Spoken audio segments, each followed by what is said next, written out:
ముందుగా పత్రిజీ వారికి, అదేవిధంగా ఇక్కడకు హాజరైనటువంటి ఆధ్యాత్మిక గురువులకి, అదేవిధంగా పిరమిడ్ మాస్టర్స్కి, మీ ఇక్కడికి హాజరైనటువంటి పేరు పేరున అందరికీ నమస్కరిస్తూ, నా పేరు శుభావతి.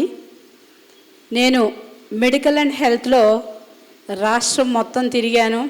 ఫస్ట్ గుంటూరులోనే 26 years చేశాను, Nadendla and Nakirikallu. Next one promotion మీద నెల్లూరులో 7 years చేశాను. అక్కడి నుంచి శ్రీకాకుళం వెళ్ళాను ప్రమోషన్ మీద. అక్కడి నుంచి ప్రమోషన్ మీద కర్నూలు, రాయలసీమ. అంటే స్టేట్ మొత్తం స్టేట్ పోస్ట్ అవటం వల్ల నేను హెల్త్ ఎడ్యుకేషన్లో SPM social preventive medicine post graduation diploma in health education చేయటం వల్ల అనేక జిల్లాల్లో మరి ఆ అవకాశం నాకు వచ్చింది. అదేవిధంగా ఈ సర్వీస్ అనేది సార్ చెప్పారు, లక్ష్మణరావు గారు, రాష్ట్రపతి అవార్డు అంటే మన తెలుగు 2 రాష్ట్రాలకి మన గుంటూరు జిల్లాకే దక్కింది. నేను గుంటూరు జిల్లా వాస్తవ్యురాలని. మరి అటువంటి చక్కటి అవకాశం, అందుట్లో నేను ఏ జిల్లాలో చేసిన ఇదే వెంకటేశ్వర విజ్ఞాన మందిర్లో రోసయ్య గారి దగ్గర నుంచి నేను అవార్డు తీసుకున్నాను. చర్కా అనే ఒక ప్రాజెక్ట్ HIV AIDS మీద 5 years ప్రాజెక్ట్ చేశాను. కలెక్టర్ గారు ఢిల్లీ పంపించారు. నేను ట్రైనింగ్ అయ్యొచ్చి అన్ని డిపార్ట్మెంట్స్కి నేను ట్రైనింగ్ ఇవ్వటం జరిగింది. ఆ నిమిత్తం నాకు ఇక్కడ ఆ డిపార్ట్మెంట్స్ వాళ్ళు, కలెక్టర్ గారు వాళ్ళు నాకు ఇక్కడ రోసయ్య గారి చేత ఇక్కడ సన్మానం చేయటం జరిగింది. మరలా ఇదే అవకాశం మరి ఇక్కడికి రావటం. మరి నెల్లూరులో ఎలక్షన్స్ ముందు 2014 ఎన్ శ్రీకాంత్ గారు, లక్ష్మీకాంతం గారు, రేఖారాణి గారు కలెక్టర్స్ అందరూ పిలిచి ఓటర్ అవగాహన సాంగ్ రాయించారు నా చేత. అది వెంటనే నన్ను చెన్నై పంపించారు. తమన్ మ్యూజిక్ చేశాడు. గీతామాధురి, మాళవిక, శ్రీకృష్ణ, కృష్ణ చైతన్య, దీపు వీళ్ళంతా పోలీస్ పెరగ్రౌండ్లో పాడితే ఆ మనీ అంతా కలెక్ట్ చేసి ఎలక్షన్స్ ఖర్చు పెట్టారు కలెక్టర్స్. చక్కటి అవకాశాలు. అదేవిధంగా శ్రీకాకుళంలో కూడా ప్రత్యేక హోదా అప్పుడప్పుడు నేను పాట రాయటం, పాడటం జరిగింది. అక్కడ కోవిడ్లో చేసినందుకు ఎన్ శ్రీకాంత్ గారు ఈరోజు సగర్వంగా మన గుంటూరు జిల్లా నుంచి నేను చెప్పుకోవాలి అనంటే, ఆంధ్రప్రదేశ్లో ప్రతి అర్బన్ హెల్త్ సెంటర్లో ఫ్రంట్ పేజీలో నేను రాసిన ANM బుక్స్లో ఫ్రంట్ పేజీలో నా సాంగ్ ఉంటుంది. అది మన కాటంనేని భాస్కర్రావు గారు ఆ పాటని ఒక జీవోగా తయారు చేసి స్టేట్ మొత్తం కూడా ప్రార్థనా గీతంగా దాన్ని పెట్టారు. కాబట్టి నా తల్లిదండ్రులు కూడా ఆధ్యాత్మిక గురువులే. మరి దాని నుంచి వాళ్ళ నుంచి సంస్కారం కొంచెం రావచ్చు నాకు, హెరిడిటరీ. దాని నిమిత్తం మొన్న ఈ విషయం తెలిసి మన సంతు సదానంద స్వామీజీ వారు మన లక్ష్మణరావు గారి ఇంట్లో ఉన్నారు. నేను స్వామీజీని కలవటానికి వెళ్ళినప్పుడు స్వామీజీ చేతుల మీదకుండా నాకు సన్మానం చేశారు. లక్ష్మణరావు గారు వాళ్ళ ఇంటి ఆడపడుచులాగా ఒక పసుపు కుంకుమ పెట్టి పంపించారు. అదే రోజు ఆ ర్యాలీకి సాంగ్ రాయమన్నారండి శాకాహారం గురించి. ఒక్కరోజు నాకు టైం ఇచ్చారు. ఏదో నాకున్న అతి కొద్ది జ్ఞానంతో రాశాను. అది పాడి వినిపిస్తానండి. జీవహింస చేయబోకన్నా, జీవహింస చేయబోకమ్మా, అన్ని జీవులలోనున్నది ఒకటే పరమాత్మ. జీవహింస చేయబోకన్నా, అన్ని జీవులలోనున్నది ఒకటే పరమాత్మ. నువ్వెందుకు వధిస్తావు మూగ జీవాలను, నువ్వెందుకు వధిస్తావు మూగ జీవాలను, ఆ జీవమే నీ జీవము తెలుసుకో ముందుగా, ఆ జీవమే నీ జీవము తెలుసుకో ముందుగా. జీవహింస చేయబోకన్నా,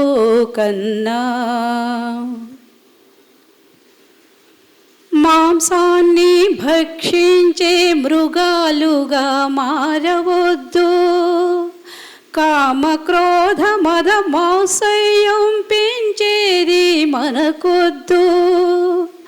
మాంసాన్ని భక్షించే మృగాలుగా మారవద్దు.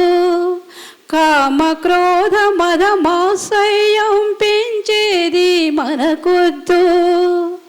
ఆరోగ్యం క్షీణించే మాంసము తినవద్దు వద్దు. నిన్ను నీవు తెలుసుకొని జీవహింస మానన్నా.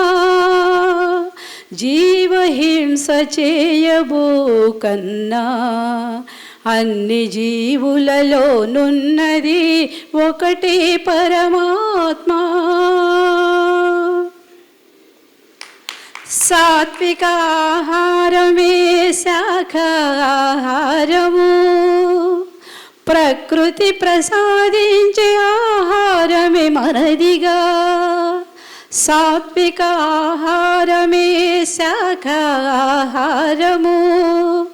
ప్రకృతి ప్రసాదించే ఆహారమే మనదిగా.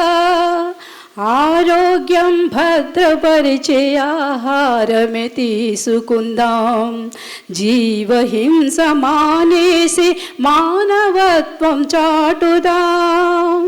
మానవ జన్మమైక దుర్లభమని తెలుసుకో. జీవహింస చేయబోకన్నా. అన్ని జీవులలో నున్నది ఒకటే పరమాత్మ. నువ్వెందుకు వధిస్తావు మూగ జీవాలను? ఆ జీవమే నీ జీవము తెలుసుకో ముందుగా. ఆ జీవమే నీ జీవము తెలుసుకో ముందుగా.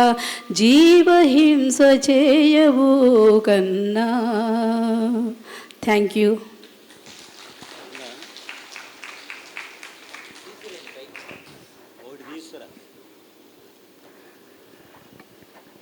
మొన్న తిరుపతి కూడా వెళ్ళాను సార్ వాళ్ళ దీనికి వచ్చాను సార్.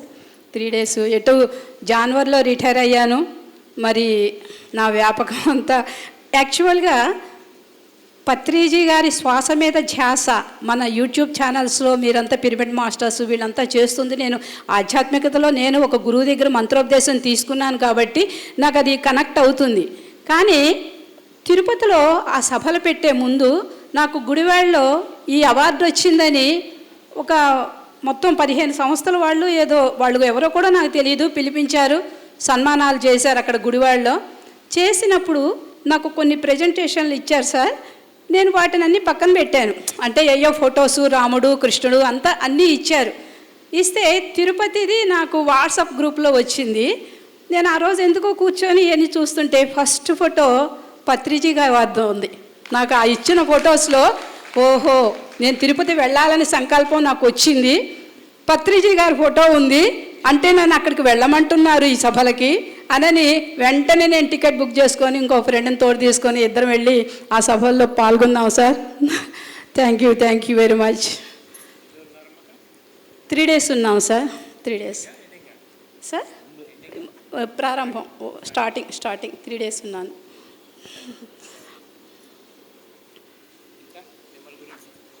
ఇంకొక సాంగ్ పాడతాను సార్. ఇది కూడా మన లైఫ్ స్టైలేనండి. ఈ పాట కూడా నేనే రాశాను. మన లైఫ్ స్టైల్ ఎలా ఉండాలి?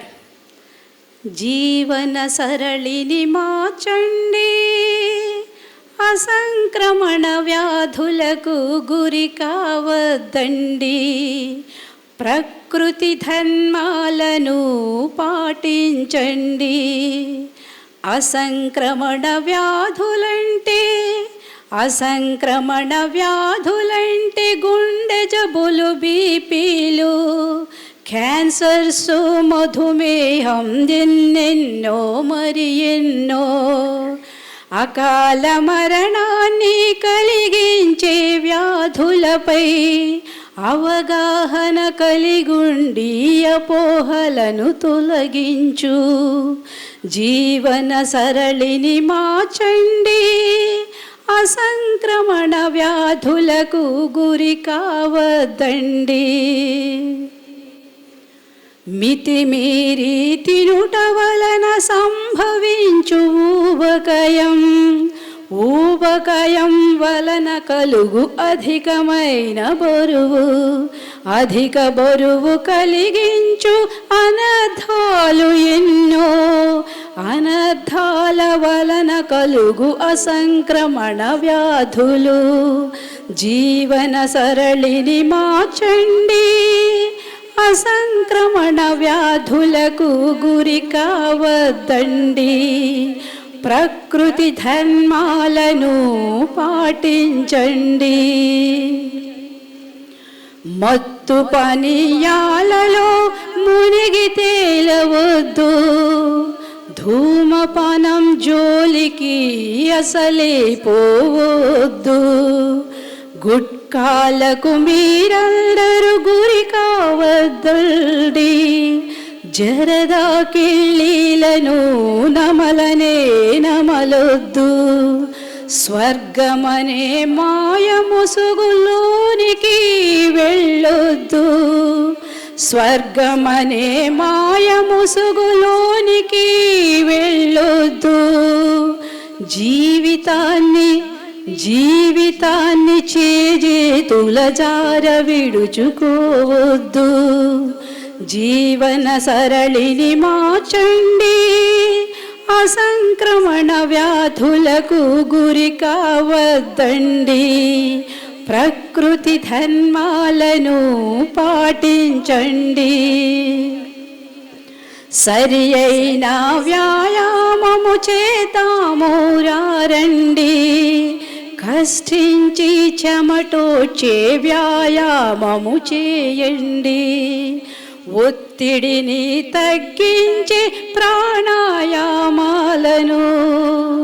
ఒత్తిడిని తగ్గించే ప్రాణాయామాలను, మనశ్శాంతి కొరకు మీరు ధ్యానాన్ని చేయండి, మితము అమృతమైన ఆహారం తీసుకుందాం, మితము అమృతమైన ఆహారం తీసుకుందాం, నిండు నూరేళ్ళు ఆరోగ్యంతో ఉందాము, జీవన సరళిని మార్చండి, అసంక్రమణ వ్యాధులకు గురి కావద్దండి, ప్రకృతి ధర్మాలను పాటించండి. Thank you. ఎందుకంటే నా సర్వీస్లో నా సర్వీసే ఒక డిస్ట్రిక్ట్ స్థాయిలో ఒక సబ్జెక్ట్ని గ్రాస్ రూట్ లెవెల్కి తీసుకెళ్లాలంటే ఆ ప్రోగ్రాం ఎప్పుడు ప్రతి జిల్లాలో నాదే. ఆ జిల్లా కలెక్టర్స్ కూడా నాకు చక్కటి అవకాశాలు ఇచ్చారు. మరి అటువంటప్పుడు నేను ఆల్ ఇండియా రేడియో విజయవాడలో కూడా నాకు టాపిక్స్ వాళ్ళు పిలవటం ఇవ్వటం, వాళ్ళు టెలికాస్ట్ చేయటం అలా చేసేవాళ్ళు. సబ్జెక్ట్ అనేది జనంలోకి వెళ్ళాలంటే ఒక మాటల రూపేణే కాదండి, ఒక పాటల రూపేణ అనే దానికి నేను ఆ సబ్జెక్టు మీద నేను పాటలు రాసుకొని పాడేదాన్ని అందరికీ. అందువల్లనే కలెక్టర్స్ కానీ డైరెక్టర్స్ కానీ అందరూ కూడా వాళ్ళకి తల్లో నాలుకలా ఉండటం వల్లనే నేను ఈ రాష్ట్రపతి అవార్డుని గెయిన్ చేయగలిగానండి.